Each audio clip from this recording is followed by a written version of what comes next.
Et si on te disait que tu pouvais gagner un avion privé gratuitement, simplement en posant ta main dessus et en tenant le plus longtemps possible? Tu penses que tu pourrais y arriver? En apparence, ça semble facile.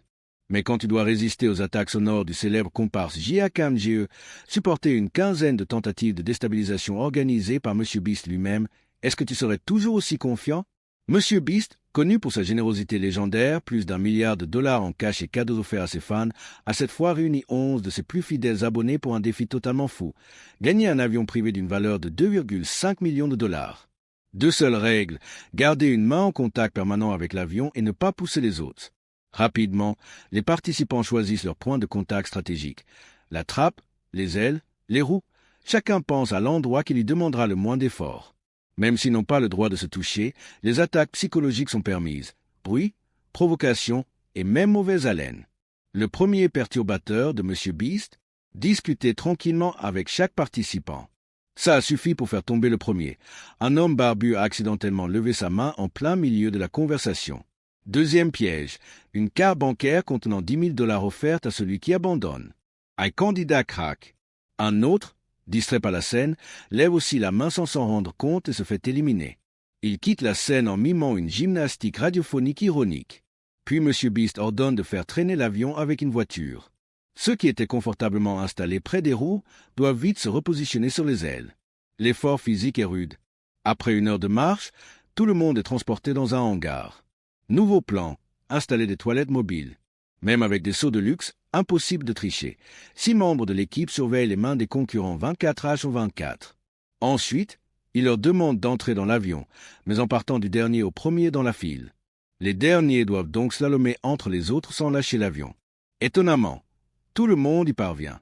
Toujours aucun abandon. M. Beast les force à refaire un tour complet autour de l'avion. Après des heures d'effort, un participant propose un deal. S'il reçoit 20 000 dollars du futur gagnant, il abandonne. Tous acceptent. Il quitte la compétition. Retour dans l'avion, mais un participant touche brièvement un canapé. Disqualifié. Plus que 6. Nouveau défi. Rester à bord de l'avion pendant qu'il vole pendant 2 heures. Un jeune blond, distrait par la vue, relâche sa main. Éliminé. De retour au sol, steak et spaghettis sont servis, mais à manger avec une seule main. Puis, nouveau piège. Les participants forment des duos, main contre main collées. Celui qui reste seul a aussi une main attachée. Aucun abandon après 2 heures. M. Beast restreint alors l'espace des mains avec du ruban rouge. Si quelqu'un touche en dessous, c'est fini. Toujours personne d'éliminé. À 5 heures du matin, 2 jeunes décident de jouer leur sort à pile ou face. Le rouge perd et sort. Nouveau défi, ne toucher l'avion qu'avec un seul doigt. Tous choisissent l'index. Le duo en bleu est désavantagé car leurs mains sont encore collées. Ils rejouent leur sort à pile ou face. Le perdant est éliminé. Avant de partir, ils libèrent la main de celui qui était seul. Ils ne sont plus que 3. M. Beast les force à se coller dos à l'avion, une position très inconfortable. Après 30 minutes, un candidat fait un faux mouvement, disqualifié. Il ne reste plus que 2. Après 2 heures de duel, l'un d'eux tremble et l'autre emporte l'avion. M. Beast conclut son incroyable défi, laissant planer le suspense de sa prochaine folie et le montant qu'il y consacrera.